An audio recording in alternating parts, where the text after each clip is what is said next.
यहाँ पर जब शराबियों को गंदगी ज्यादा हो गई तो वो छोड़ गए, पौए पड़े हुए हैं, गिलास पड़े हुए हैं, गंदगी पड़ी हुई है।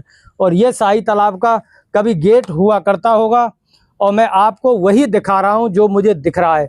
जय हिंद, वंदे मातरम, जय श्री राम। साथियों में सुरेंद्र फौजी, सनातनी संत रिपोर्टर। आप मुझे भरतपुर जिले की ऐतिहासिक नगरी, जो कि रूप बसंत की ऐतिहासिक नगरी के नाम से प्रसिद्ध रूपवास से देख रहे हो साथियों। और मैं रूपवास में जिस जगह बैठा हूं, यह जगह यहाँ की सबसे ऐतिहासिक, प्राचीन और यहाँ के युवा और बुजुर्गों की यादों को संभालने वाली शाही तालाब, जो अक्सर चर्चाओं में भी रहता है।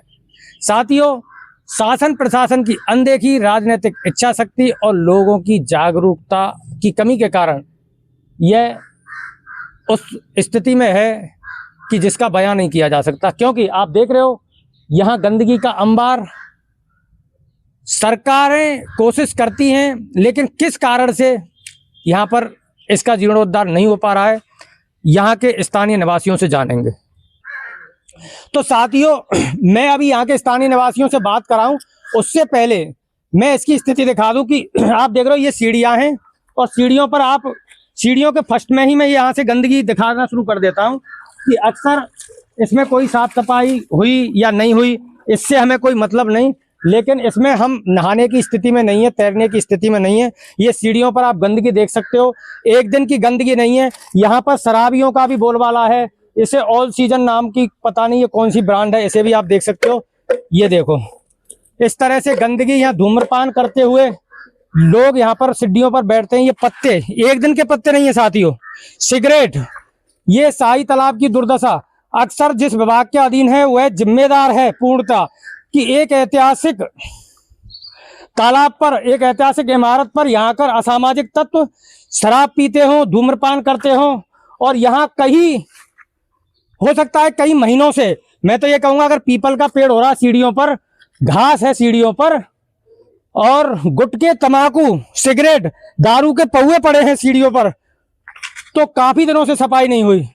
आखिर इसकी उपयोगिता के बारे में हम लोगों से बाद में बात करेंगे। पहले बात अब यही कर लेते हैं कि इस बदहाली का जिम्मेदार है कौन, प्रशासन क्यों नहीं ध्यान देता है। अगर ये पुरातत्व विभाग के अधीन है तो पुरातत्व विभाग जिम्मेदार है इस बदहाली का, और यदि ये यहाँ के स्थानीय प्रशासन के अधीन है तो वह जिम्मेदार है। क्योंकि जनता तो इसका जवाब मांग रही है कि ये यहाँ आकर जनता ने शिकायत की कि साहब शाम को आकर यहाँ लोग असामाजिक तत्व बैठकर शराब पीते हैं, सिगरेट पीते हैं, तालाब में बोतलें डालते हैं। आप दिखा दूं, मैं कैमरामैन को जूम करके दिखाओ, बियर की बोतल उस तालाब में दिख रही है, आपको देख सकते हो साथियों, वो बियर की बोतल पड़ी है।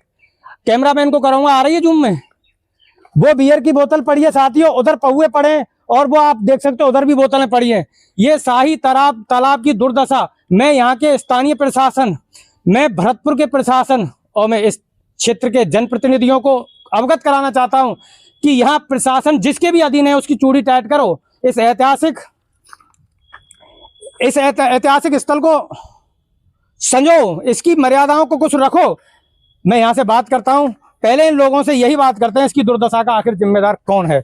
यहाँ ये बैठे हुए हैं और बात करते हैं। जय सिया राम। जय श्री राम। आपका शुभ नाम क्या है? मेरा नाम अशोक कटारा है। कटारा जी, मैं ये कह रहा हूँ कि इस गंदगी का, हाँ जी, आखिर आप किसे जिम्मेदार मानते हो? जैसे यहाँ शराब की बोतल हमें मिली देखने को, गुटखे, तंबाकू, सिगरेट के पैकेट, तालाब के अंदर बियर की बोतलें पड़ी हैं, कौन है जिम्मेदार इसका?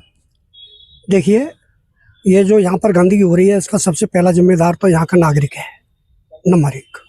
नंबर 2, यहाँ के बुद्धिजीवी लोग हैं जो ऐसे लोगों को कभी डांटते नहीं और उन्हें रोकते नहीं। तीसरी चीज़ है कि वो लोग कभी भी पुलिस प्रशासन को इसकी जानकारी नहीं देते। इसका मतलब मुझे साफ लगता है कि कहीं ना कहीं वो भी इन्वॉल्व हैं। और यहाँ का शासन प्रशासन वो कभी रूपवास के विकास की ओर नहीं देखता। वो लोग तो बस यहाँ नौकरी करने आते हैं और नौकरी करके चले जाते हैं। उनको यहाँ के विकास, यहाँ की साफ सफाई से कोई मतलब। इसका रखरखाव कौन सा विभाग कर रहा है? ये पुरातत्व विभाग के अधीन आ गया है, और पुरातत्व विभाग पिछले 10 वर्ष से रूपवास में इस महल को सुधारने का कार्य कर रहा है। लेकिन 10 वर्ष में आज तक इसके जो छज्जे टूटे हुए हैं वो कुछ तो सही लग गए हैं, थोड़े बहुत, मैं 5% भी नहीं कह सकता। और यहाँ की रेलिंग लगी हुई थी पत्थर की, तो वो थोड़ी सी भारे खंभा पे तो लगा दी है, बाकी क्षेत्र की पूरी रेलिंग टूटी हुई, वरना यहाँ से वहाँ तक आदमी आराम से रेलिंग के सारे पूरे महल के उधर तक निकल जाता था दूसरे सिरे पे।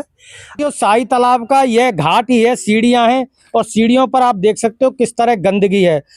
मैं यहाँ के जिम्मेदारों से कहूँगा कि ध्यान दो, आप धरातल पर आकर देखो कि क्या तालाब की स्थिति है, जर्जर। अरे गंदगी देखो, यहाँ पर आप देख सकते हो साथियों, ये एक दिन की गंदगी हो नहीं सकती। इस पर न जाने कितने महीनों से ध्यान नहीं दिया हो। घास उग गई है और मैं सहयोग कहूँगा थोड़ा आगे आओ, ये स्पष्ट रूप से दिखाओ कि यहाँ पर जब शराबियों को गंदगी ज़्यादा हो गई तो वो छोड़ गए, पौए पड़े हुए हैं, गिलास पड़े हुए हैं, गंदगी पड़ी हुई है। और ये शाही तालाब का कभी गेट हुआ करता होगा और मैं आपको वही दिखा रहा हूँ जो मुझे दिख रहा है, इसमें मैं कुछ मिलावट नहीं कर रहा हूँ। साथियों मेरे साथ आप बने रहें। तो अब साथियों हम और नागरिकों से भी जानते हैं कि इस गंदगी का क्या कारण है और क्या ये चाहते हैं प्रशासन से। जय सिया राम। जय सिया राम। मैं आपके चैनल के माध्यम से बताना चाहूँगा, ये हमारा रूबा कस्बा है और इस कस्बे के बीचों बीच एक ऐतिहासिक शाही तालाब और उसी के सहारे एक महल है। और ये दोनों ही चीज़ जीर्णोद्धार मांग रही हैं कि इनका जीर्णोद्धार हो। जीर्ण छीण पड़ी हैं और ये लंबे अरसे से जीर्ण छीण पड़ी हैं और ये जीर्ण छीण हो रही हैं। आप देखिएगा, अब देखिए पूरे तालाब में किस तरह गंदगी का आलम है। घास उग रही है, देखिए कितनी बड़ी बड़ी घास उग रही है। जहाँ तक आपकी नज़र जाएगी आपके कैमरे की, आप देखेंगे कि पूरा गंदगी और टूट फूट का आलम है चारों तरफ। तो अभी यहाँ सिगरेट, बीड़ी और बियर की बोतलें, इन पर आप क्या कहना चाहोगे? बिल्कुल, यहाँ असामाजिक तत्व के लोग आते हैं, जुआ भी खेलते हैं और ये शराब, गुटखा, बीड़ी, सिगरेट इस तरीके का यहाँ बिल्कुल माहौल है जो गलत है, नहीं होना चाहिए। जबकि ये जो अभी थोड़ा सा विकास हुआ है, मैं पीछे दिखाऊंगा कि देखिए आप पीछे ये कुछ नगरपालिका के द्वारा जिम वगैरह के कुछ इंस्ट्रूमेंट लगाए हैं। अच्छा, तो यहाँ ये बड़े बूढ़े और अपने युवा पीढ़ी और बच्चों के लिए योगा करने के लिए, योग अभ्यास करने के लिए ये हैं, लेकिन यहाँ तो ज़्यादातर असामाजिक तत्व ही रहते हैं। दोस्तों वीडियो ज़्यादा लंबा हो जाएगा, इसलिए अब इस वीडियो को आप शेयर करना। मैं आपको अब दिखाऊंगा कि शाही तालाब और यहाँ लाल महल, अगर इनका जीर्णोद्धार हो जाए तो रूपा शहर के लिए क्या उपयोगिता होगी, उसके लिए यहाँ के हम वरिष्ठ नागरिकों से जानेंगे। आप पार्ट 2 देखोगे। जय हिंद, जय सिया राम।